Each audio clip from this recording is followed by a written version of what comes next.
எங்களது அற்புத உலகமான கல்பாவிற்கு உங்களை மகிழ்ச்சியோடு வரவேற்கிறோம்.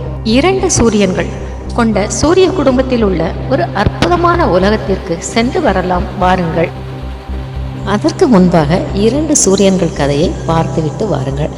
அப்படி என்றால் தான் இந்த கதையை உங்களால் எளிதாக புரிந்து கொள்ள முடியும். இந்த அற்புதமான உலகத்தின் பெயர் கல்பா. இந்த சூரிய குடும்பம் நந்திதா தேவியின் ஆணைப்படி கல்பராஜ்யம் என்று அழைக்கப்படுகிறது.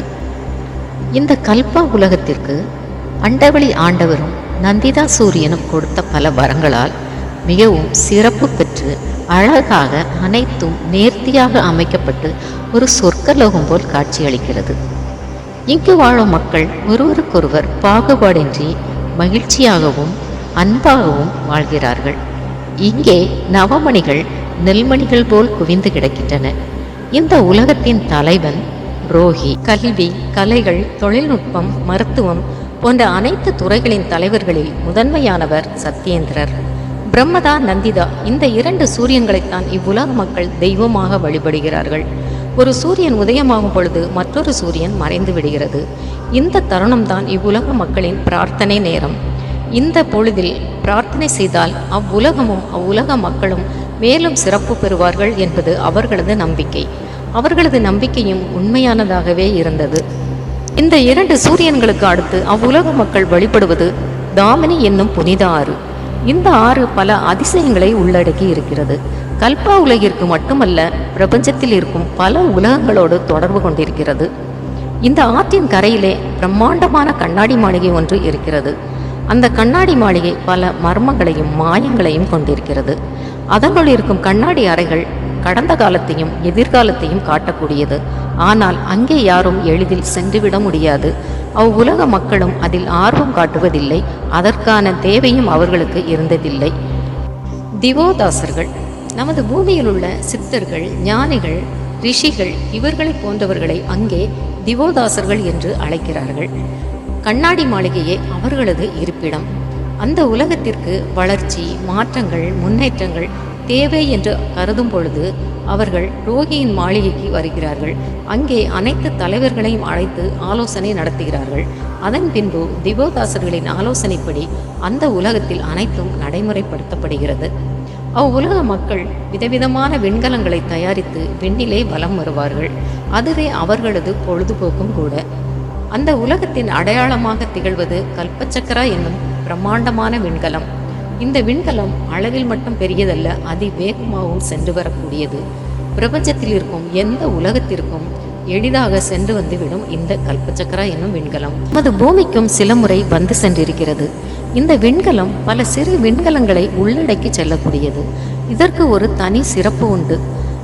எந்த உலகத்திற்கு செல்கிறதோ அவ்வுலக மக்களைப் போல் கல்பா உலகத்து வீரர்களை உருவத்தை மாற்றி தரக்கூடிய சக்தி பெற்றது இந்த கல்பச்சக்கரா விண்கலம். இத்தனை சிறப்புகளை பெற்ற இந்த கல்பா உலகத்திலே ஒரு குறை இருந்தது. அந்த குறை தீர்ந்தால்தான் அவ்வுலகம் முழுமை பெறும். அதற்கான தீர்வு காசிகா தேவதை நமது பூமியிலே மறைத்து வைத்திருக்கும் 2 சுவடிகள். அந்த சுவடிகளை தேடித்தான் கல்பச்சக்கரா நமது பூமியை நோக்கி வந்து கொண்டிருக்கிறது. கல்பராஜ்யத்தில் இருக்கும் மற்றொரு கிரகம் லங்கி. அண்டவெளி ஆண்டவரும் நந்திதா சூரியனும் கல்பா உலகத்துக்கு கொடுத்த வரங்களை பார்த்த லங்கி கிரகம் தனக்கு எதுவும் கிடைக்கவில்லை என்ற கோபத்தாலும் பொறாமையாலும் எதிர் திசையில் சுழல ஆரம்பித்தது. அதனால் அந்த உலகத்தில் எதுவும் சீராக அமைக்கப்படவில்லை. மனிதர்கள் அசுர குணம் கொண்டவர்களாக இருந்தார்கள். கோபம், பழிவாங்குதல், போட்டி, பொறாமை போன்ற தீய குணங்களை பெற்றிருந்தார்கள். அந்த உலகத்தின் தலைவன் கர்ணி மிகவும் கொடூரமானவன். கல்பா கிரகத்து மக்களைப் போல் தொழில்நுட்பங்களில் சிறந்தவர்களாக இல்லாவிட்டாலும் அவர்களை அழிக்க வேண்டும் என்ற எண்ணத்திலேயே இவர்கள் பல விண்கலங்களை தயாரித்து வைத்திருந்தார்கள். கல்பா கிரகத்து மக்களை தாக்குவதும் அவர்களது விண்கலங்களை அபகரிப்பதுமாக இருந்தார்கள். கல்பா கிரகத்து மக்களும் லங்கி கிரகத்து மக்களை தாக்கி விரட்டி அடிக்கத்தான் செய்தார்கள். ஆனாலும் அவர்களது செயல் மாறவில்லை. இதை அறிந்த ரோகியும் சத்யேந்திரரும் விண்ணிலே ஒரு நாள் கர்ணியை சந்தித்தார்கள். கர்ணி, உனக்கு என்ன வேண்டும்? எங்கள் உலகத்து செல்வங்கள் வேண்டுமா? உனது உலகம் சிறப்பாக இருக்க வேண்டுமா? கேள், அனைத்தையும் நாங்கள் செய்து தருகிறோம். நீங்கள் உங்கள் குணங்களை மாற்றிக்கொண்டு மகிழ்ச்சியாக வாழுங்கள் என்று கேட்டார். போதும், உனது அறிவுரையை நிறுத்து. யாருக்கு வேண்டும் உனது செல்வங்களும் உதவியும்? ஒன்று செய், உனது உலகத்தை எனக்கு தருகிறாயா? நான் அதன் தலைவனாகிறேன். நீயும் உனது மக்களும் எனக்கு அடிமையாக இருங்கள். அப்படியென்றால் தான் என் உலகத்து மக்கள் மகிழ்ச்சி அடைவார்கள் என்று கர்ணி சொன்னதும் சத்யேந்திரருக்கோ கோபம் அதிகரித்தது. தனது வாளை எடுத்து அவனை தாக்க முற்பட்டார்.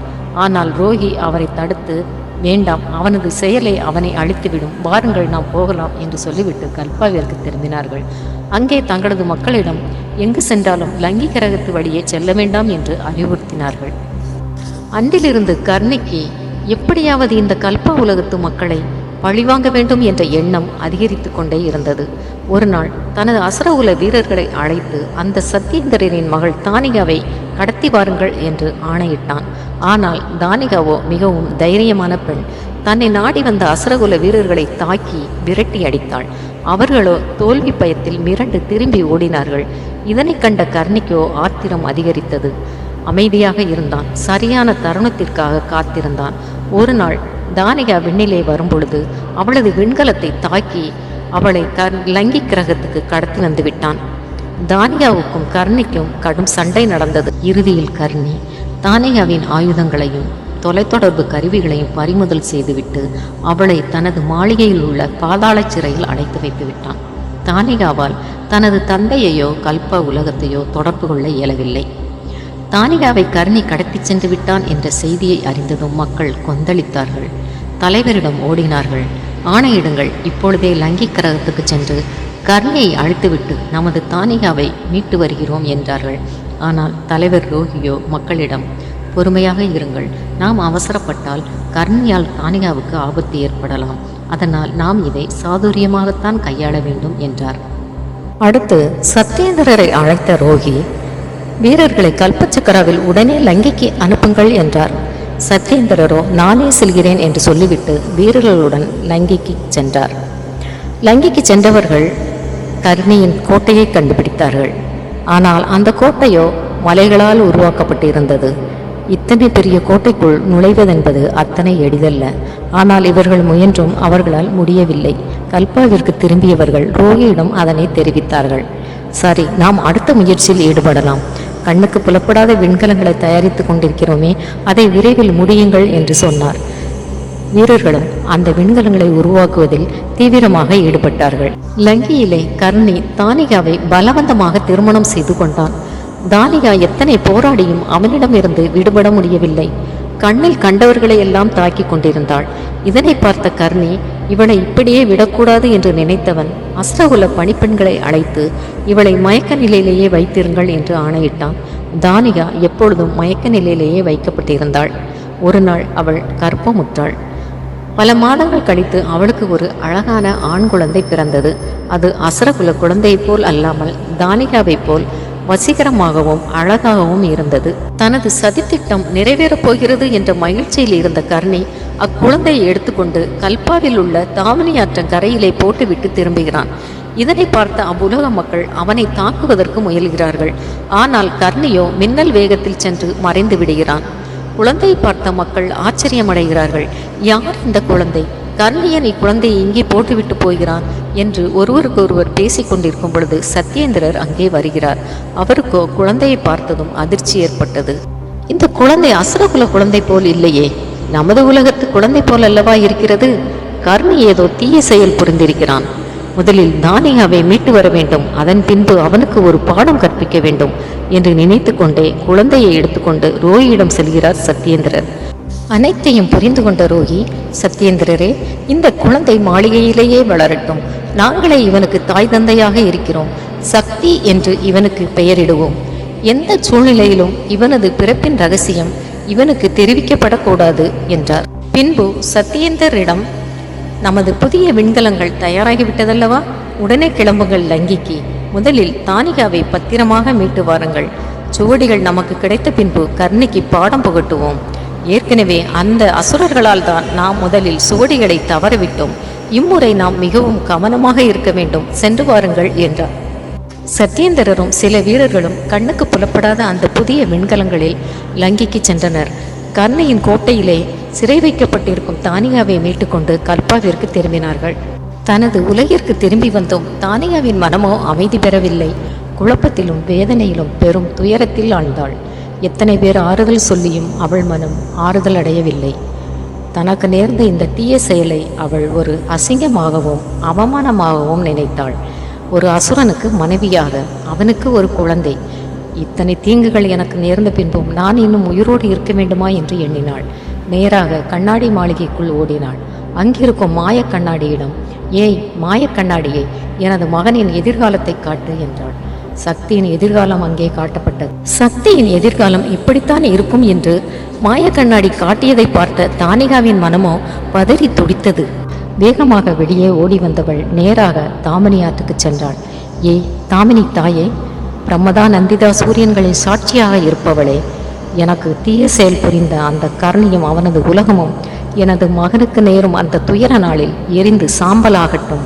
நான் இனி உயிரோடு இருந்து பயனில்லை, என்னை ஏற்றுக்கொள் என்று சொன்னவள் தாமினி ஆற்றிலே குதித்து மறைந்து போனாள். சக்தி மிகவும் திறமைசாலியாகவும் பலசாலியாகவும் வளர்ந்தான்.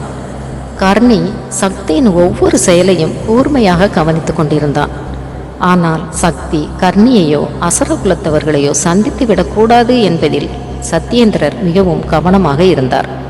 சக்தியை சந்திக்கும் நாளுக்காக கர்ணி காத்து கொண்டிருந்தான். ஒரு நாள் சக்தி விண்கலத்திலே சென்று கொண்டிருக்கும் பொழுது கர்ணி அங்கே வருகிறான். அவனை பார்த்த சக்தி, இவன் நம்மை நோக்கி வருகிறானே, நம்மை தாக்குவதற்காகத்தான் இருக்கும். இந்த அசுரர்களால் நம் உலகத்து மக்கள் எங்கும் நிம்மதியாக சென்று வர முடியவில்லை. இவர்களின் இடையூறு நாளுக்கு நாள் அதிகரித்து கொண்டே போகிறது. இவனை அழித்து விட்டால் இதற்கு ஒரு முடிவு கிடைத்துவிடும் என்று நினைத்த சக்தி அவனை தாக்குவதற்கு தயாராக இருந்தான். சக்தியை நெருங்கி வந்த கர்ணி மின்னல் வேகத்தில் சக்தியின் விண்கலத்திற்குள் புகுந்து விட்டான். தன்னை தாக்க வந்த சக்தியை தடுத்து, மகனே, நான் உனக்கு எதிரியும் அல்ல, உன்னை தாக்குவதற்காகவும் வரவில்லை, நான் தான் உனது தந்தை என்றான். கர்ணியின் வார்த்தை சக்திக்கு கோபத்தை ஏற்படுத்தியது. அசுரனே, நீயா எனது தந்தை? உனது அழிவு எனது கையில்தான் என்ற விதி இருக்கிறது போலும் என்ற சக்தியிடம், ஆமாம் மகனே, நான் தான் உனது தந்தை. லங்கி கிரகத்து மகாராணிதான் உனது தாய். நீ பிறந்த மறுநிமிடமே எங்களிடமிருந்து அபகரித்து செல்லப்பட்டு விட்டாய். அன்றிலிருந்து உன் தாய் மீளா துயரத்தில் இருக்கிறாள். இதை நீ நம்பித்தான் ஆக வேண்டும். நீ கல்பாவின் மகனும் அல்ல, ரோகியும் அவரது மனைவியும் உனது தாய் தந்தை அல்ல என்ற கர்ணியிடம், கொடியவனே, உனது பொய்யான வார்த்தைகளை நம்புவதற்கு நான் தயாராக இல்லை என்றான் சக்தி. நீ நம்பித்தான் ஆக வேண்டும் மகனே, இது அனைத்தும் சத்யேந்திரரின் சதிவேலை. நீ பிறந்த மறுநிமிடமே அவர் உன்னை எங்களிடமிருந்து பிரித்து அபகரித்து சென்று விட்டார். சத்யேந்திரரும் மற்றவர்களும் நம் இனத்தையே அழிக்க காத்து கொண்டிருக்கிறார்கள். ஒரு நாள் சத்யேந்திரர் என்னிடம் வந்து, கர்ணி, உனது மகன் மூலமாகவே உன்னையும் உனது மக்களையும் அழித்து விடுவேன் என்று சபதம் செய்திருக்கிறார். மகனே, உன்னை அந்த உலகத்தில் எதற்காவது முக்கியத்துவம் கொடுத்திருக்கிறார்களா? எந்த துறைக்காவது உன்னை தலைவனாக்கி இருக்கிறார்களா? மாட்டார்கள். ஏனென்றால் நீ லங்கியின் மகன், எனது மகன். அதனால் உனக்கு அங்கு எந்த முக்கியத்துவமும் கிடைக்காது. சிந்தித்துப்பார் என்று கர்ணி சொல்லிக் கொண்டிருக்கும் பொழுதே சக்தியின் மனம் தடுமாற ஆரம்பித்தது. அவன் உடம்பில் ஓடுவது கர்ணியின் இரத்தம் அல்லவா? சக்தியின் தடுமாற்றத்தை அறிந்து கொண்ட கர்ணி மேலும் தொடர்ந்தான். மகனே, அந்த உலகத்து மக்கள் நம்மீன மக்களை இழிவாகவும் அவமானமாகவும் நினைக்கிறார்கள். நம்மை அழிக்க துடித்து கொண்டிருக்கிறார்கள். நீ திறமைசாலி, புத்திசாலி, உன்னால் எதுவும் முடியும். நீ நினைத்தால் அந்த உலகத்துக்கே தலைவனாக முடியும். அதற்கு ஒரே வழிதான் இருக்கிறது.